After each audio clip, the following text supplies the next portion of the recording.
Welcome to RapBabble, the weekly hip hop podcast. This week we have for you a review of Royce the 5'9's latest solo album. It's called Layers. Royce the 5'9 is a rapper most people know because of Eminem. He had a song on the Slim Shady LP called Bad Meets Evil, and they were kind of like a pair in that song. And later on in the years, they did a duo album, which was called Bad Meets Evil. That was really good. Royce the 5'9 turned down the deal with Aftermath, by the way, which was ridiculous. I just learned this recently. So he should have gone there, in fact. But I think he found a better deal elsewhere, but the name kind of carries more when it comes to Dre. And he could have collaborated with Eminem a lot. Who is he currently signed with? He's signed to himself now. I've been looking at the credits. He's on Bad Half Entertainment, which is kind of a reference to Bad Meets Evil. And he was bad and Eminem was evil. So they were both, as a duo, they were that. So yeah, it's his own record label. He's not backed by any major label as well. So he's just doing this by himself. Which probably means he's not making any CDs. He's just going to put it out digitally. He had a couple of solo albums. And I don't think he did alright. Like underground hip hop heads knew him. But most people don't know who he is. And then he's in the supergroup called Slaughterhouse with Joel Ortiz, Joe Budden, and Crooked Eye. And he's in one duo that I really like called Prime, where he's produced by DJ Premier, so it's a collaboration between the two. And they actually released that on a record label called Prime, so he's doing the same thing again, like making a record label for this one artist and just put it out there, no backing whatsoever. He's a lyricist, so he's very much old school. He's been around for a while, since Eminem came up. They kind of came up together. And so, yeah, he has two duos, a super group of four, and then a handful of solo albums. And now he's come up with his latest, Layers. And I was watching interviews with him, and it's interesting because he's just now sobered up. He realized that he was an alcoholic. And he's really clear when he talks. He feels like he's grown up a lot. But it's very recent. This is his first solo album. Not solo album, it's his first sober album. Alright. Okay. So yeah, it's from what he says, it's more coherent, and he's really putting more. He's trying to be better at it than he was before, whereas he couldn't function without a drink before. Do you notice the difference? I only know Prime and Bad Meets Evil, and not really, no. Although he has. I do notice that it's a bit more story-like, whereas before he was just all punchlines and just rhymes that don't connect at all. And in this one, he's still got half of that. Half of that is the album, but there definitely feels like there's something in this album that he's trying to say. So yeah, we'll see that as we go through the album. Anyway, so that's the setup, and let's get on with the review. So let me check the list. The first song is Tabernacle. Yep. What do you think of Tabernacle? I really, really, really, really enjoyed the opening to this album. And when I was listening it to the first time, so I don't know about Royce the 5'9", and this is my first time kind of actually listening to his music. And I really like the plot twist that he put in there. Like, I was listening to the story, he's going to the hospital, he's going to see his son be born. But no, your grandmother's in the hospital and she's like in intensive care unit or something like that. And it's, oh my God. So I think he's a really good storyteller via his rap and music, and I wasn't expecting it. And it was a great opener to an album. Yeah. And he led with that. Like that, I think there's a music video. I remember him talking in the interviews about this song. And so this song is leading everything. So he did a very good job in getting my attention with this story, because it is a remarkable story to have. Just total coincidences mixed in there, coincidence and destiny, and yeah, he did a very good job in actually telling that story. And it didn't have a chorus, and usually that bothers me a lot, and I'm not that. I like choruses, but in this one, I wasn't paying attention at all. I was too engrossed in the story. And he had 4 verses as well, which that bothers me generally, but if I'm really hooked in, doesn't matter. I don't even notice it. I didn't even notice it until I looked up when I was reading the lyrics. So, yeah, he did a great job on Tabernacle. And everything works. The beat works as well. The way he's telling the story works. The themes of life and death and It was just very contrasting and very bipolar, and just. But he kind of mellows it out and makes it on the same level, and it's quite interesting how he does that. So everything works on here. No chorus, but I'm happy to overlook that, and everything else works well. Other than that, I the don't next. think you need a chorus on a track like that, do you? Not really. No, I didn't notice it, so I'm happy without it. And usually it's on my criteria, but I didn't even notice it, so I was happy without the chorus. And in fact, maybe we should. I'm starting to think maybe we should have songs. It's better to have no chorus than a bad one. There's a Mm. song on American Gangster by Jay-Z called No Hook, and he just has he just says I don't need a hook in this for just one line. And like I need something to break up the verses. That's why I insist on choruses. I don't like 48 continuous bars. So if you had some like even just a gap or just say one word, that's fine. Or when you say a gap, do you mean like a beat gap where it's just a beat play? That would do. That's Oh, okay. fine. I just can't like once you start getting past 32 continuous bars, I just stop paying attention. And it's I like structure as well. So I like different verses to be about different things. So when you just have one long, it reminds me of the bad old days of mixtapes when they used to use other people's beats and they used to just no choruses, rhyme continuously. I remember 50 Cent complaining about that because he started doing choruses on mixtapes before anyone else did. And yeah, those are the dark days. Okay, the next one for me is Pray, and with Pray, it was the thing I like most about it is just hard raps. He's just really going in. I like the way he's placing the syllables. It reminds me of old school hip hop, and the beat and the chorus are good, and the idea behind it. Pray. He wants to pray for people. He wants things to be better. He doesn't always stick to that topic, so it kind of goes back and forth. So it's half there, half not. But really, just like the later verses, he really goes hard with the multi-syllable rhymes, and it just feels like line after line after line is solid hip hop. So I love it.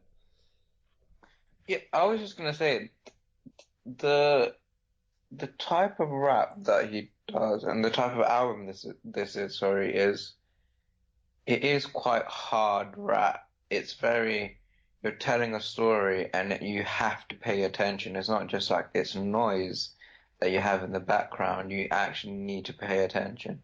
And that I think that takes quite a lot of energy. It does, yeah. I had to follow the lyrics on Genius just to follow it, and when I listened to it with the beat, I didn't always I missed so many things, so I'd have to read it in silence to get everything. Yeah. Is that how he always does his albums? Is like I know he created another solo album called Greater Than Success or something like that. Success Uh, is certain. Success is certain. That's it. Yeah, I only have Prime and Bad Meets Evil. I only really because for the Eminem connection, I got Bad Meets Evil and Prime. Uh, I bought a ticket to the concert. It was cheap. I didn't know much about Royce the 5'9" when I did it, but tickets were cheap. I wanted to go to a rap concert, and then I bought the album because I was going to the concert, and it was good.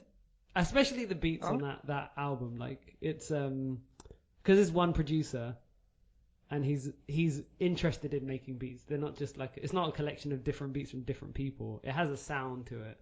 So Prime is a good album, and I'm looking forward to the next one. They said there's going to be another one, but I can't really tell you on how he varies from album to album that much. okay. It's a bit tricky, but they are less coherent than this one. This one's more story based and more, focus on it more. My next track is Shine. Was that on your list as well? No, remind me of Shine. Shine. It's a very airy beat. It's really light in terms of every other beat on the other tracks. And it kind of shows his vocal range in this track as well. There's a good chorus and then there's good verses of what you would expect from Royce to 5'9" now because yeah, so Shine is the seventh track Hmm. and I was getting kind of used to what he's like as a lyricist. So I was very surprised with Shine because he has a softer voice in the chorus and I really like that actually. Is this the one where he's talking about people shining, as in people Yeah, doing yeah, well? yeah, And yeah. There was something about the execution that I wasn't fond of. The beat was okay, but it wasn't great. But just there's quite a bit of it that didn't work. I like the intro as well. The about the moon and Ti and the dog, the parable of the. That was an interesting one. That got my attention. Shine was okay. I mean, that's the thing. There are no bad songs on this album. So everything in terms of quality, everything is quite similar. Like I've noticed, there are two kinds of albums, or two extremes. One where all the songs are of similar quality, and then one where you have these monster tracks, and then the rest are just rubbish. And this one is a very even album. So I could listen to the whole album, didn't skip any tracks. It was all fairly consistent. Yeah, I definitely agree with that. Yeah, sure. My next one is Wait. Wait. Yeah, and he has that really like. Yeah. It has horns in it, powerful horns. It has him shouting, "Let them wait," and he's fairly confident in this song actually. So I like the lyrics on this, and I like the song had a power to it that I liked. But yeah, the trumpets, they're the best part. My next track is Mrs. Oh, can I do Hello first? Oh yeah, of course. Because I liked like this was for me this was the standout track because even though it's done by someone completely different. Pardon? Hello is a skit, not really a track. It's a skit, but it's a verse, and Yeah. I liked it more than everything else on the album. So I'm gonna elevate it to track status. But it was original. It was telling a story. The woman was calling. So this is where I got confused though. There's one line where she implies that she's the mistress, and another line where she implies that she's the wife.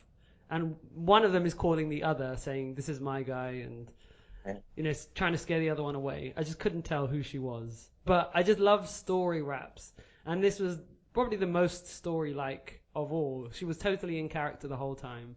There were no like punchlines or like just lines about other things, which sometimes Royce does. This was all focused. The beat was stripped down. It was telling a story, and this also it had a power to it because she was calling this person out directly.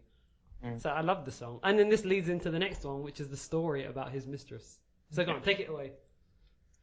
I can't remember the specific details, but It doesn't matter. But what did you like about it?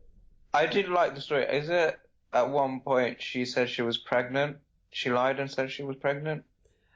I don't remember if it was a lie, but yeah, the thing is, there's no story. This is just kind of the situation of his mistress, or his missus. No, his. He calls it Mrs., but I'm pretty sure that he says that she sends an email to his wife, implying that she's not his wife. Yeah. He needs to work on being clear because there were several times where I wasn't sure who he was talking about or what the situation was. But it wasn't a story. It was just kind of, I met this girl, things started to happen, and then he was just telling the story. He came back. I like the part where he comes back from tour, and she just looks totally different. Like she started taking drugs, and she's really thin, and she dyes her hair blonde, and she's a bit crazy now. And I love that part.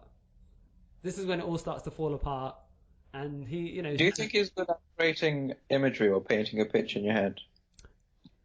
At this point, I even wrote it down on my list of songs I liked. I put at the side, I love that imagery.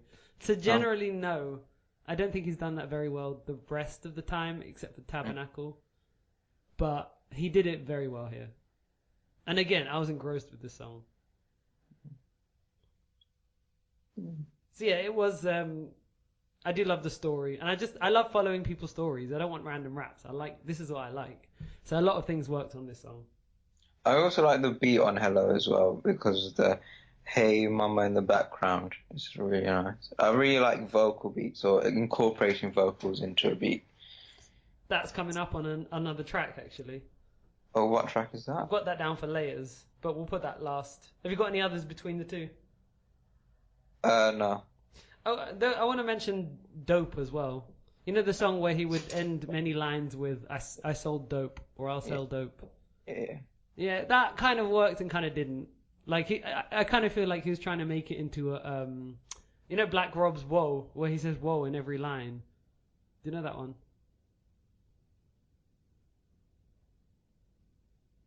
Yes. Yeah. So I like it when I've heard that done a few other times as well, with other songs, and it works well. And he tried it with this one, but it was kind of the "Sell Dope" was in the line. It wasn't like at the end, like "Whoa," which is just something you throw at the end of the line. So this song kind of worked, kind of didn't. I like the idea of putting that in, repetitively. He was trying to do something different. I don't think it worked, but I appreciate the attempt. And it was And who is the interesting. main character of Dope? I don't understand his significance in this story. Is it drug dealer or pimp or both? Did he mention pimpery? I mean, I remember him. Obviously, he says he sold dope, and I Yeah, don't know he's if that's his dope. story as well. By the way, Sorry? I don't know if it's his story. He's never really mentioned drugs before, All right, okay. so I'm a bit But he's confused. just a very strict, like he's in a taxi and he's going to a club, I think, or somewhere, and he only gives the taxi driver like $5, but Yeah, then in the track is boasting about, oh, I've got all this money from dope selling and all that. Look what. and Okay. telling the teacher at the beginning, like I liked that part of it as well. The teacher was saying, get a trade, da da da. I like the stories of I went my own way, and Yeah. people were doubting and da da da. But then a lot of this didn't work. So I just wanted to mention it because it was mixed. All right, so did you have layers on your list? I had layers because of Pusha T. I don't really like Rick Ross's voice. Okay. It's too deep for me. It's only in certain tracks where I like it, where he kind of softens it up. Hmm.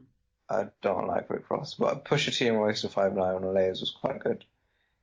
One thing I noticed with Royce was in this song, he really suffered. He really shouldn't have had those two on there because they're much more poetic than he is, and he just Hmm. sounded really literal, and it just made him sound bad. So it wasn't a good choice.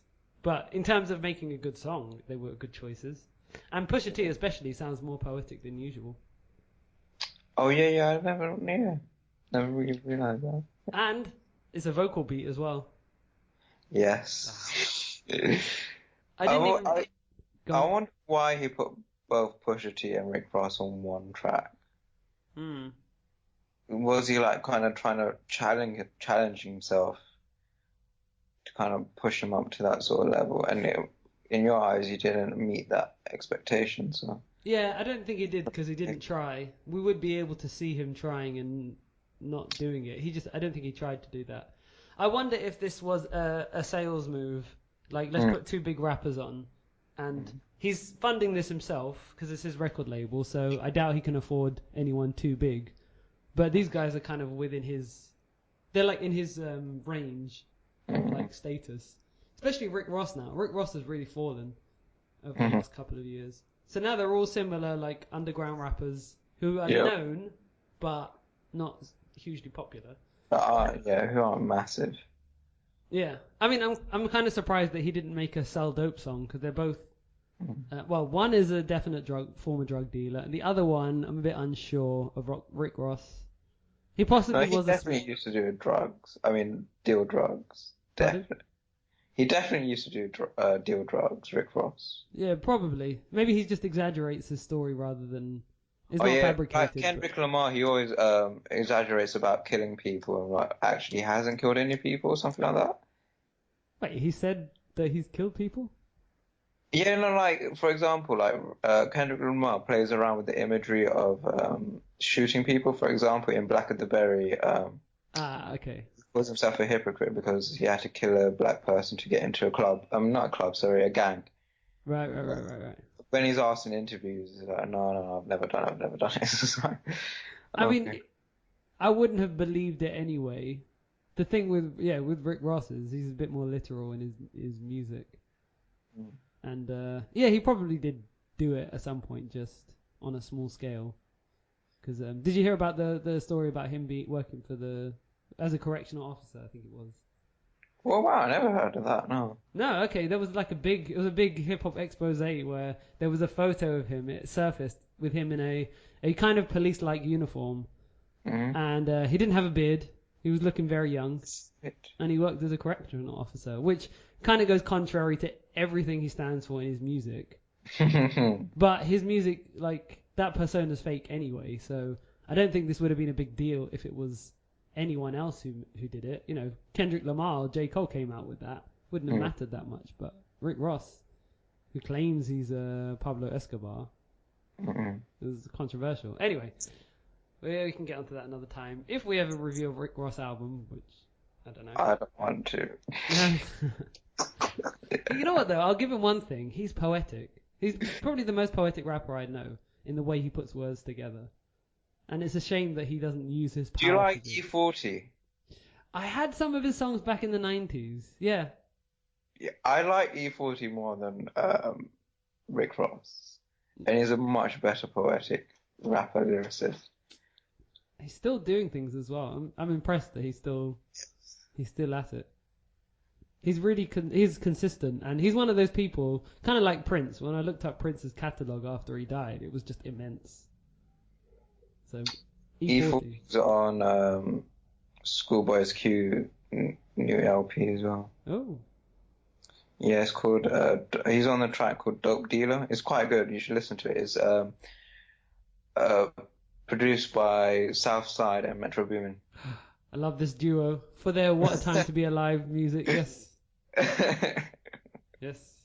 I'm getting more into producers now. There are a couple more names now that I feel like that are worth paying attention to. So, it's because they put their tag in the track, so you kind of do know who's doing it, and then you hear the same names over and over again on the same tracks that you really, really like. Exactly. So yeah. I mean, they should really put it in the. They should be featured. You know, the title of the song should have the artist's name, the name of the song, and then the producer's name at the end. The main producers. We don't want the third-rate party producers' names on the track. Yeah, in that case, you could probably just drop it and not even bother putting any of them on. If you get to number 4 or number 5. Yeah. But I do want to know who produces things. Yeah. And I want more like producer albums, like one artist, one producer. Like Prime, Royce da 5'9" and DJ Premier, Prime. It's good. Alright, so that was Layers. So yeah, Layers was a great song. And it reminded me of Tabernacle in the sense that it was a song that stood out from the album as just so well done. The other ones kind of feel like album tracks. These two feel like they're good enough to be singles and to be remembered. Like these two, I'll remember them from the album. And I guess it helps that it has the title track as well. It is the title track, Layers. It's the name of the album. Why he called it Layers? Pardon? Do you know why he called it Layers? No idea. No. He said he was going to peel back the layers, i.e. he's going to release a couple of more albums. So he's peeled back the layers, and this is the first layer. Nice. He's done a good job. We've heard something about him in this one, so it does feel like Do you know about a new album that will be released anytime soon? When was this released? Like early. Doesn't say on Spotify.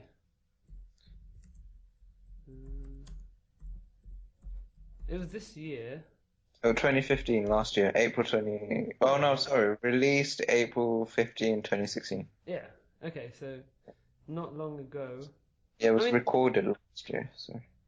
He mentioned having one not too far away from this one, and I suspect because he doesn't have a record label to deal with or a press, he doesn't have to go through the press and like. Yeah, he can just quickly bang them out, can't he? Yeah, essentially like mixtapes. So I hope he does, but just not in the same year. I don't like it when rappers do that. Not too much music. One a year maximum. I would prefer like one every 2 years. One every 2. Oh, okay.